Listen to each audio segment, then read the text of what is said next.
ঘরে যখনই পাস্তা বানাই আমার ছেলের সেটা মোটেই পছন্দ হয় না, কিন্তু কোনো রেস্টুরেন্টে গিয়ে সবচেয়ে প্রথমে সে পাস্তাই অর্ডার করে।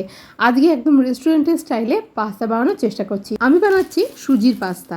এতে কিন্তু ময়দা নেই, সুজি দিয়ে বানানো, সেই জন্য স্কুলে অ্যালাউ করে, নাহলে ময়দার খাবার দাবার স্কুলে আজকাল অ্যালাউ করে না। জলে নুন দিয়ে পাস্তাটাকে সিদ্ধ হতে বসিয়েছি।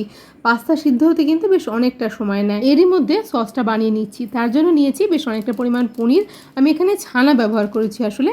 তার সঙ্গে দিয়েছি 2টো ম্যাগি মশলার প্যাকেট, সামান্য একটু নুন দিয়েছি, চিনি দিয়েছি, রসুনের কোয়া দিয়েছি, আর দিয়েছি 2টো শুকনো লঙ্কাকে একটুখানি ভেজে নিয়ে সেটা দিয়ে দিয়েছি, আর দিয়েছি বেশ অনেকটা পরিমাণ টমেটো কেচাপ। এখন মিক্সিটা একটুখানি চালিয়ে নিলেই এরকম একটা ক্রিমি সস রেডি হয়ে যাবে। এদিকে পাস্তাটাও কিন্তু সিদ্ধ হয়ে গেছে। কড়াইতে অল্প একটু সাদা তেল দিয়ে দিয়েছি মাঝে সাঝে একটা পেঁয়াজ কুচি। পেঁয়াজটা একটুখানি কালার চেঞ্জ হলেই তার মধ্যে দিয়ে দিচ্ছি পাস্তাটা। এখন ওই সসটার মধ্যে দিয়ে দেবো। ভিডিওটা ভালো লাগলে অবশ্যই একটা লাইক করো, চ্যানেলটাকে সাবস্ক্রাইব করে পাশে থেকো। দিয়ে দিয়েছি মিক্সিটা ধুয়ে সামান্য একটু জল, গ্যাসের ফ্লেম একদম লোতে রেখে একটু নাড়াচাড়া করে নিয়েছি। দিয়ে দিয়েছি একটা চিজের স্লাইস। এখন গ্যাসটাকে বন্ধ করে দিয়ে ঢাকা দিয়ে কিছুক্ষণ রেখে দিয়েছিলাম। চিজটা কিন্তু মেল্ট হয়ে গেছে, ভালো করে সব কিছুকে মিশিয়ে নিয়েছি। ওপর থেকে দিয়ে দিয়েছি একটুখানি ধনেপাতা আর একটুখানি অরিগ্যানো দিয়ে দিয়েছি। এতে ফ্লেভারটা খুব ভালো আসে। সব কিছুকে মিশিয়ে নিয়েছি।